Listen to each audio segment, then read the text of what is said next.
बच्चों चलते हैं अगले क्वेश्चन पर। मेंटल मैथ क्लास 8 के नेक्स्ट क्वेश्चन पर हम करने वाले हैं। और बच्चों मैं आप सभी बच्चों से रिक्वेस्ट करता हूं कि जो भी बच्चे मेरी वीडियो को देखकर सीखते हैं प्लीज़ वो दूसरे बच्चों को ज़रूर सिखाएं ताकि आपके मार्क्स अच्छे से आ सकें और दूसरे भी आपके द्वारा सीख सकें। तो चलो चलते हैं, नेक्स्ट क्वेश्चन क्या कहता है यहाँ पर देखने वाले हैं। अब हम क्वेश्चन नंबर ये करने वाले हैं, क्वेश्चन नंबर 5। जी हाँ, ये टेल द HCF, ठीक है, हमें HCF हम इसमें बताना है ऑफ 15U। ठीक है, पहले मैं इसको लिख लेता हूँ और आपने क्वेश्चन तो देख ही लिया होगा। आइए मैं इसको यहाँ पर लिख लेता हूँ और इस क्वेश्चन को हम करने वाले हैं। ठीक है बच्चों, यहाँ पर क्वेश्चन नंबर 5। ठीक है, तो हमें जो HCF निकालना है वो निकालना है बच्चों यहाँ पर 15U की पावर 3 और V की पावर 2 है, और साथ में यहाँ पर सेकंड जो नंबर है वो 5U की पावर 4 और V की पावर 2, और थर्ड जो नंबर है वो भी हम लिख लेते हैं। एंड यहाँ पर 10U की पावर 6 V की पावर 3। ठीक है बच्चों, आइए इसको करना शुरू करते हैं। तो सबसे पहले बच्चों मैं क्या करता हूँ, एक बार इसको फिर लिख लेता हूँ इस तरीके से। ये मैं यहाँ पर लिख लेता हूँ, ठीक है, U की पावर 4 V की 2, और यहाँ पर एक और ये इसको भी लिख लेते हैं इस तरीके से। ठीक है, तो हम क्या करेंगे बच्चों, फैक्टर लिखते हैं हम इसमें। देखिए 15 के फैक्टर होते हैं 3 × 5, ठीक है, और U के भी लिखते हैं U × U × U, और V 2 टाइम्स है तो V × V। ठीक है, आई 5 के भी लिख लेते हैं। तो 5 का तो कुछ नहीं रहेगा, 5 × 1 लिख सकते हैं। तो U 4 है तो इसको 4 टाइम्स हम लिखते हैं।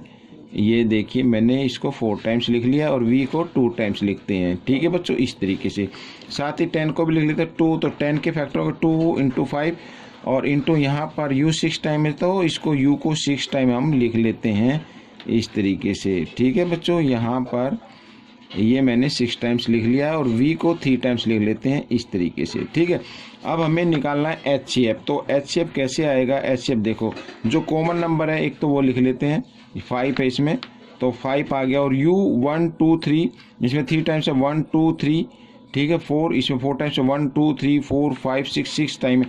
तो अगर हम देखें तो 3U इसमें कॉमन आ रहे हैं। ठीक है, तो 3U हम इस तरीके से लिख सकते हैं, ये मैंने लिख लिया। और V देखें तो 2 टाइम्स इसमें है, 2 टाइम्स इसमें है, 3 टाइम्स इसमें, यानी जो V2 हैं वो कॉमन आ रहे हैं। ठीक है, तो यहाँ पर 5U 3 टाइम्स है तो U की पावर 3 हो जाएगी और V की पावर 2 हो जाएगी। तो ये आपका HCF निकल गया बच्चों। ठीक है, अब हम करेंगे क्वेश्चन नंबर 6। यहाँ पर क्वेश्चन नंबर 6 को रीड कर लेते हैं। जैसा कि आप देख पा रहे हैं, what is the degree of the quotient of 48x की पावर 4 माइनस 12x की पावर 4, और यहाँ पर इसको अगर डिवाइड किया जाता है 12 से तो जो क्वोशिएंट आएगा उसकी डिग्री क्या होगी। ठीक है बच्चों, आइए करना शुरू करते हैं। तो यहाँ पर पहले मैं इसको लिख लेना चाहता हूँ। तो क्वेश्चन नंबर 6 है जो हमारा 48x की पावर 4 माइनस 12 और y की पावर यहाँ पर है बच्चों 4, और इसको डिवाइड करना है 12 से। ठीक है बच्चों, तो आइए करना शुरू करते हैं। तो क्वोशिएंट की जो डिग्री होगी वो हमें निकालनी, मीन्स आंसर की। अब देखो बच्चों यहाँ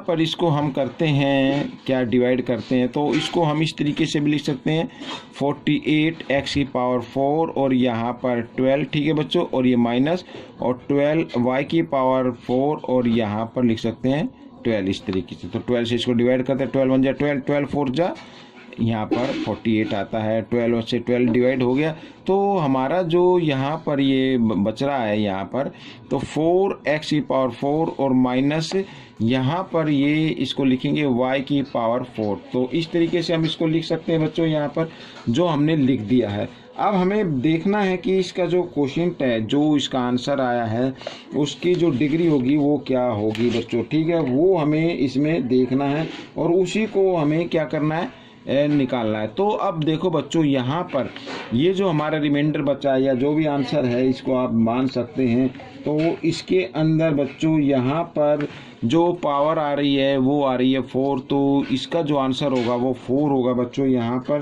कहने का मतलब है कि ये जो डिग्री हमें बतानी थी वो हमने बता दी है कि ये 4 इसमें डिग्री आती है, जो पावर होती है ना उसी को हम इसमें फाइंड आउट करते हैं। तो बच्चों ये क्वेश्चन भी सोल्व हो गया है। आपको ये क्वेश्चन कैसा लगा मुझे कमेंट्स में ज़रूर लिखना।